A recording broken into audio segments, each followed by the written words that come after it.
ऊधम सिंह नगर खटीमा विधायक भुवन कापड़ी ने प्रदेश सरकार की गेहूं खरीद नीति को लेकर प्रेस वार्ता किया। उन्होंने किसानों की सहूलियत के लिए मंडी के बजाय गांवों में ही क्रय केंद्र स्थापित करने की पुरजोर मांग की है।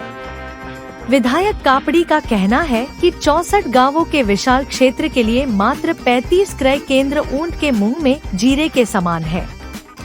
उन्होंने मांग की है कि अशोक फार्म, कुआंखेड़ा, बुढ़िया थारू और मझोला जैसे गांवों में जो केंद्र पहले संचालित थे और अब बंद कर दिए गए हैं, उन्हें तुरंत फिर से शुरू किया जाए। वहीं धान की 65 लाख कुंटल खरीद के मुकाबले गेहूं का लक्ष्य सिर्फ 5 लाख कुंटल क्यों? सरकारी रेट 2585 है, जबकि बाजार में गेहूं 2000 प्रति कुंटल तक गिर गया है। विधायक ने भारत अमेरिका ट्रेड डील का हवाला देते हुए कहा कि अंतर्राष्ट्रीय समझौतों के बाद गेहूं के बाजार मूल्य में लगातार गिरावट आ रही है। ऐसे में अगर सरकार ने पर्याप्त क्रय केंद्र नहीं खोले और खरीद का लक्ष्य नहीं बढ़ाया, तो सीमांत किसानों के सामने रोजी रोटी का संकट खड़ा हो जाएगा। ने सरकार से मांग करी थी कि समय पर गेहूं क्रय केंद्र खोले जाएं और एक सुनिश्चित ऐसी व्यवस्था तय की जाए कि जिससे किसानों के गेहूं को जो है सही मूल्य, सरकारी मूल्य मिल पाए। तो सरकार ने खटीमा में 35 क्रय केंद्र खोले और 35 क्रय केंद्रों में सबसे बड़ी बात यह है कि उसमें 75% जो है उसको मंडी में शिफ्ट कर दिया है, कि वो सारे क्रय केंद्र मंडी में शिफ्ट कर दिए हैं गांव में होने की जगह। और मंडी समिति में खटीमा में इतनी जगह नहीं है कि 10-20 ट्राली से ज्यादा वहां खड़ी हो सके। तो कैसे 27 लगभग 25 से 27 जो क्रय केंद्र हैं वो अगर मंडी में आएंगे तो कैसे किसान का गेहूं सरकार खरीद पाएगी? एक तो किसान को आप घर से गांव में जहां सुविधा देनी चाहिए उसे आप मंडी बुला रहे हैं, और मंडी में इतनी पर्याप्त जगह नहीं है कि किसान आके वहां अपनी ट्राली लगाकर गेहूं तुलवा सके, खड़ा कर सके। अगर धान के सीजन में यहाँ 5-6 कांटे लगते हैं, उसी में जो है कि यहाँ से लेकर जो है वो चाल तक 24 तक लाइन लग जाती है, जबकि धान के बहुत सारे क्रय केंद्र जो है गांव-गांव खुले रहते हैं उसके बावजूद। तो ये व्यवस्था कैसे हो पाएगी? मैंने अभी आरएफसी महोदय से भी कहा है कि भाई आप खटीमा में जो भी क्रय केंद्र हैं उन क्रय केंद्रों को गांव में ही स्थापित कीजिए।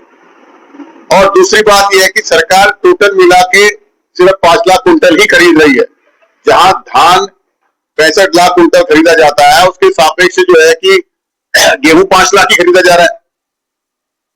तो कैसे किसानों को सही मूल्य, सरकारी मूल्य मिल पाएगा? क्योंकि जब से अमेरिका के साथ हिंदुस्तान की डील हुई है उसके बाद गेहूं का मूल्य लगातार बाजार में गिर गया है। कि जब सरकार ने कहा अमेरिका से गेहूं खरीदेंगे तो उसके बाद गेहूं का मूल्य गिर गया है बाजार में। आज 2000 रुपए के आसपास अगर किसान कहीं मिल पे जाता है तो 2000 कीमत मिल रही है और सरकारी मूल्य 2585 रुपए है। 585 रुपए का फर्क है। अगर एक किसान 20 कुंटल भी, छोटी जोत का किसान 20 कुंटल भी अगर गेहूं बेचता है तो लगभग 10,000 से 11,000 तक का उसे नुकसान है बाजार में बेचने पर। तो आज जहां सरकार किसानों की आय दुगनी करने की बात करती है तो सरकार इस व्यवस्था को इतना कठिन क्यों कर रही है? मेरी सरकार से मांग है कि सरकार जो क्रय केंद्र हैं वो गांव में ही खोलें, क्रय केंद्रों की संख्या बढ़ाएं। हमारे यहाँ खटीमा ब्लॉक में 64-65 गांव हैं, उसमें सिर्फ 35 क्रय केंद्र है और गांव भी बड़े बड़े हैं। जैसे हमारे जो है अशोक फार्म में क्रय केंद्र हमेशा लगता था, इस बार उसे नहीं उन्होंने लगाया है। मझौला में क्रय केंद्र नहीं लगाया है, कुआंखेड़ा में क्रय केंद्र नहीं लगाया है। तो ऐसे बहुत सारी जगह है जहां पर पिछले वर्षों तक धान के क्रय केंद्र लगते थे, इस बार सरकार ने नहीं लगाए हैं।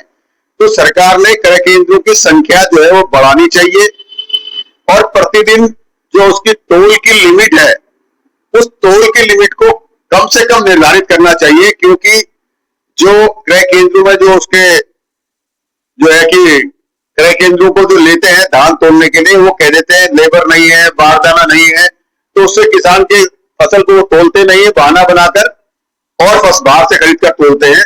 तो सबसे पहली बात तो वहां पर वीडियो रिकॉर्डिंग होनी चाहिए। जो भी क्रय केंद्र है वहां कैमरे लगने चाहिए, कितनी तुलाई हुई, और एक दिन की तोल 200 कुंटल से ऊपर नहीं होनी चाहिए। सबसे बड़ी तो दुर्भाग्य की बात है कि जहां धान 65 लाख कुंटल खरीदा जाता है तो वहां सिर्फ पूरे प्रदेश में गेहूं 5 लाख कुंटल ही खरीदा जा रहा है, उसके सापेक्ष कुछ भी नहीं है। किसान एक तरफ तो लगातार खाद बिजली पानी के महंगा होने से डूबता जा रहा है और सरकार भी किसान की फसल को न खरीद पाए, तो बड़ा दुर्भाग्यपूर्ण है। तो मेरी जिलाधिकारी से और आरएफसी से और स्थानीय अधिकारियों से ये मांग है कि सबसे पहले तो जो खटीमा के क्रय केंद्र आपने जो पिछली बार चलते थे उनको दोबारा आप जो छूटे हैं उन्हें आप दोबारा खुलवाइए, और उसके साथ ही जो 75% आपने मंडी में कर दिया है उसको आप गांव गांव में तोल करवाइए, जिससे कि किसान को सुविधा मिल सके और किसान की तोल हो सके, और तोल की लिमिट प्रतिदिन 200 कुंटल से ज्यादा ना हो, और समय पर अधिकारी बारदाना जो आपने जिनको ठेकेदारों को आपने ठेका दिया है उन तक समय पर बारदाना जो है पहुंच जाए, बारदाने का बहाना ना हो, जिससे कि किसान की 6 महीने की मेहनत कहीं लूट न जाए। इस बात के लिए मैं आप लोगों के बीच आपके माध्यम से बात रखूं।